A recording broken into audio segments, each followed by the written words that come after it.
now. And for you, your drum parts, is it also from My you? drum parts, it's natural for me. It comes from whatever energy comes into me. It's inspired by whatever song is brought in, you know, but I do write for the song and I cater towards the song that's brought in. But it's not something I think about. It just happens naturally. And for you also, do you always, let's say, react to the song? Or to Exactly. Okay. Always. Next one. I have to keep in time. This cocaine makes me feel like I'm on this song. I love that title. It's just a funny title, you know? Once again, it doesn't really make sense. This cocaine feels like I'm on this song. What does that mean, you know? I don't even know. So, and the song is just basically a really little story.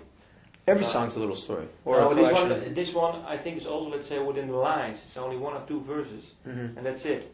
Yeah. Yeah. It's quick and to the point. Yeah. But it's also a very rock-oriented song. You know, it's a more straightforward song. If you want to compare it to some of our other stuff, it's a little more direct. You know, probably easier to understand. And the long song title, was it done on purpose or?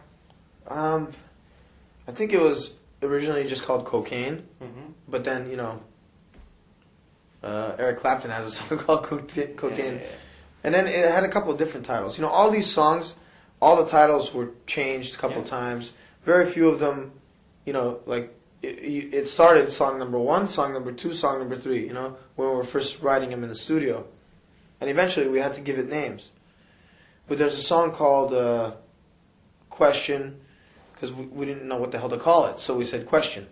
You know, like there was a song called I can't remember. It's on the second album. We'll get to that when we get there. Mm-hmm. And the how important are song titles then? Are they important, or is it just a label to stick on a song? A rose by any other name would smell just as sweet, right? That's a saying, you know. Sorry, this. A rose by any other name Mhm. would still smell just as sweet. These So- songs with another name would still be these songs. Violent pornography. Pornography. Yes.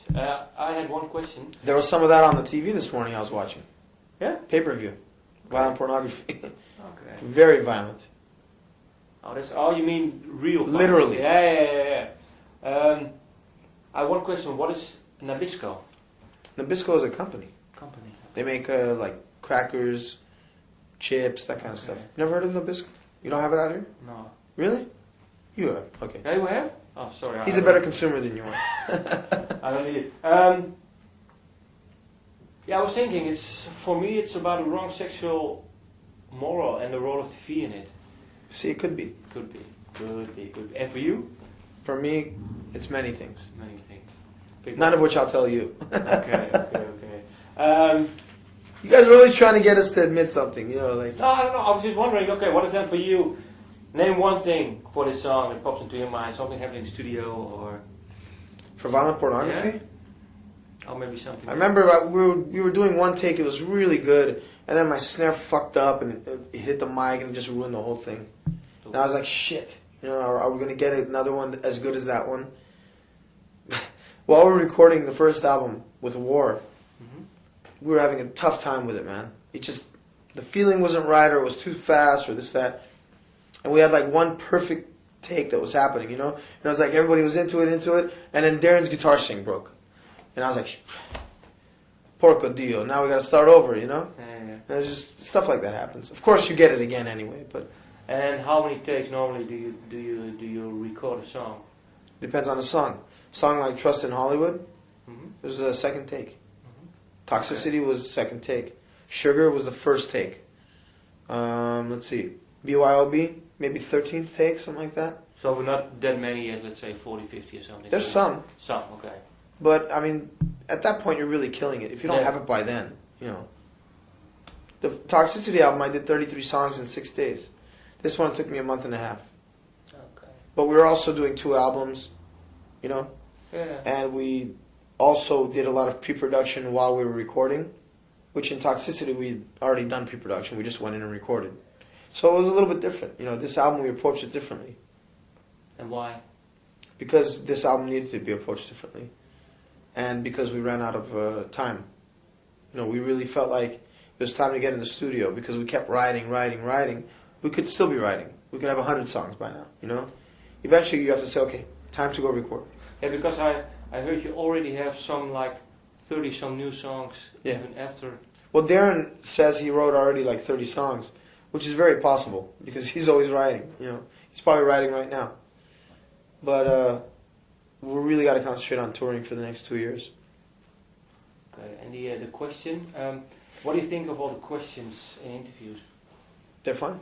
You know, people are interested, and it's our responsibility to meet that demand, you know? And why is there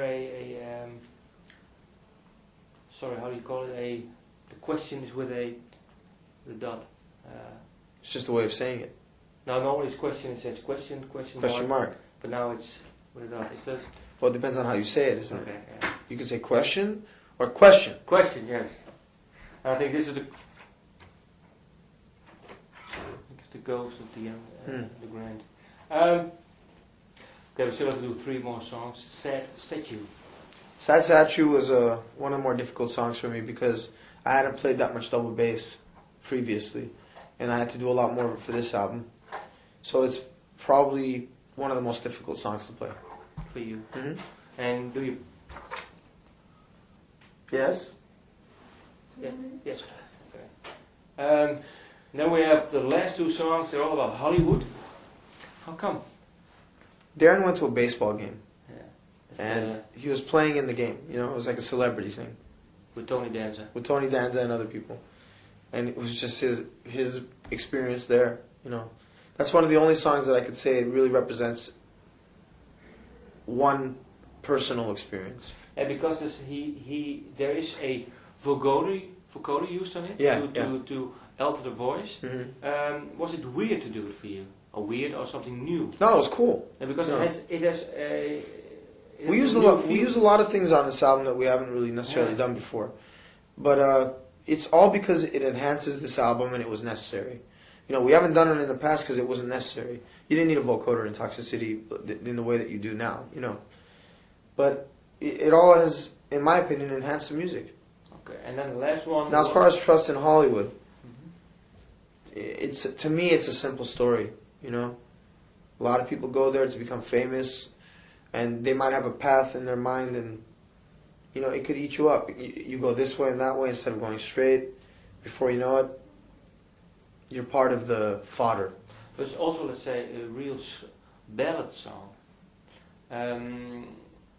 We've always had ballads, Spiders. Yeah, I know, but Aerials. is it for you is it just a question about the ballads? Is it how strange is it to do it? It's not strange at all. It's just a part of playing. You know, I can play a ballad. It's like making love. Sometimes you feel like doing it slow, and sometimes you feel like fucking really hard. You know, same thing in music. Okay, it's a nice ending. Yeah. Thank you. Thanks, guys. Okay. All right.